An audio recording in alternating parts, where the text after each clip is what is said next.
So it is so great to have you here. Thank you so much for joining us for these quick tips. Could you go ahead and introduce yourself with your name and when you graduated Trachtenberg and what you're doing now? Yes, my name is Chloe Jordan. I currently reside in Austin, Texas, and I graduated in 2017 from the Trachtenberg School, Public Policy and Public Administration, and I'm currently the Research and Policy Manager at New Tech Network. Terrific, terrific. Well, thanks again for being here and being game to answer our 5 questions. Of course. The first question I have for you is, what is the best networking advice you've received? To maintain authentic relationships, not just professional. So can you Definitely maintain authentic. tell us a little bit more about what an authentic relationship is? Authentic relationships involve you actually being consistent in communication throughout the many years post graduation. Sometimes you meet your mentors or persons that you've been working with while you were employed during your experience at Trachtenberg.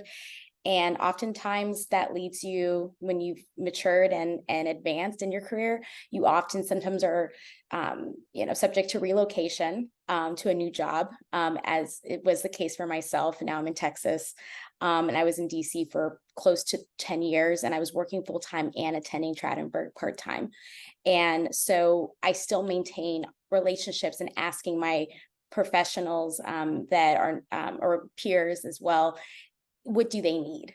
It's not just what do I need, but what do they need? And how can I use either any of my research briefs or anything that I published or anything that I have knowledge of? How can I help support their work as well? So at the end of the day, this is not just a network, but a community. Excellent, excellent. Thank you. What specific action did you take that significantly impacted any of your job searches? Mm. Carving out actual time to be a curious, willing, and avid learner. My learning didn't just stop while I was in grad school at Trachtenberg. It continued, and I had been recommended by mentors. One who was a DC District of Columbia judge, circuit judge. She was one of my mentors, and she had highly recommended constantly, not just learning, what was published online, but also making time to do just this, always being in a position to interview others and to ask them what they know, what they're learning, especially within your field, but also outside of your field. We're seeing a lot of cross section of the work that we're doing, particularly my work in K-12 systems change work, and it's involving AI generative conversations, and how do we prepare students in the next generation? Wow. Big question. Yes. Excellent. Okay. Question number 3. What have you found most helpful when you've prepared for an interview? Sounds corny. It sounds within the times, and oftentimes no institution, no organization knows how to well define what equity is. But as a person of color who is both African American, Mexican, and Native American, it's really important for me to go into an organization where the equity centered mission statement is very clear, and at least defined on behalf of the organization, so I know how to show up and how I will be included in those conversations and how my work will be seen and appreciated. In addition to that, it's also leaning into my networks, just being able to be vulnerable, and if I need to make a career change or advancement, it's being vulnerable to ask my peers, what are they doing that, especially on LinkedIn, it's such a valuable tool and platform, and their dashboard just makes it even more inquisitive and exciting to explore, especially when your peers, are able to blog about what they're experiencing in real time. It's being vulnerable to then ask and dig a little deeper for yourself, and so that what's the best fit for you. Okay, I'm going to cheat a little bit here and ask you a question 3 be, I guess. So are there particular questions that, in an interview, at the end of the interview, you're often asked, do you have any questions for us? And Mm. are there particular questions that you tend to ask employers that can give you a sense beyond the website, maybe, and maybe beyond talking to people who may work there, that the mission that you're talking about really does matter to them and that it really is a place of inclusivity and acceptance? Is there any way that you're able to kind of dig into that before you get there?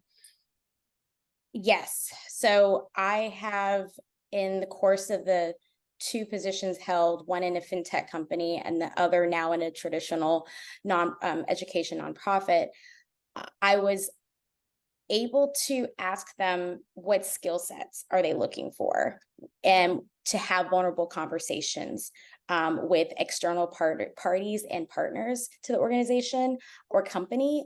And then also when it comes to internal hire, what are they looking for, and what does that vulnerability look like? And it's not to be too spacey with the conversation or out there, but it gives room for the employer to also be able to think for themselves, often like, never thought about that, or actually we have been thinking about that. And if they're able to immediately address it, that means that they are authentically being aware of what is priority for them and who's priority in hiring. In addition to that, who's valuable to them. What do they actually value? And also acknowledging their privileges as well. Okay, thank you for letting me cheat there for a second. Of course, I love cheating. No, right way. This is a good kind. Okay, question number 4. How did you explain or showcase or highlight your capstone to potential employers? Actually on my resume and also on my LinkedIn account, I proudly display what my capstone project was. Whom we worked with was the World Bank just down the street. So we had the pleasure of working with the a Latin American team, particularly the team who was in charge of thinking about revisiting the infrastructure of technology and education in the country of Paraguay.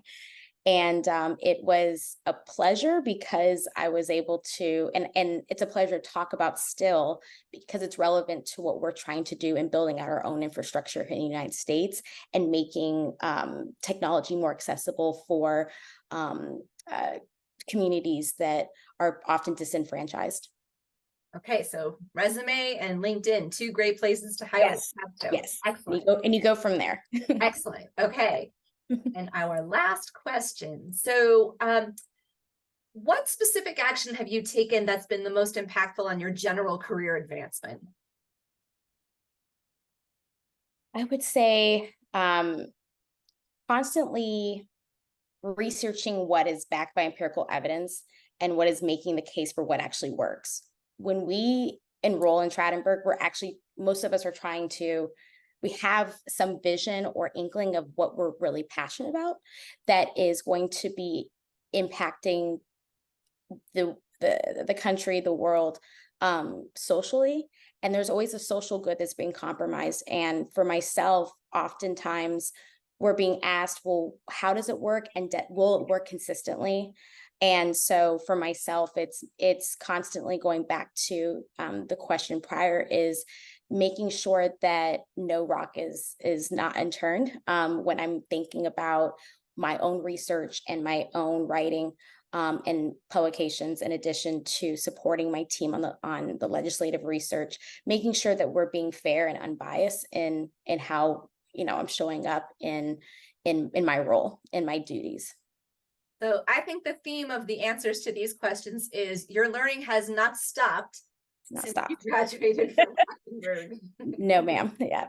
Terrific. Listen, thank you so much for joining us today and for providing your advice to our students. We really appreciate it. Thanks, Chloe. Oh, thank you for your time.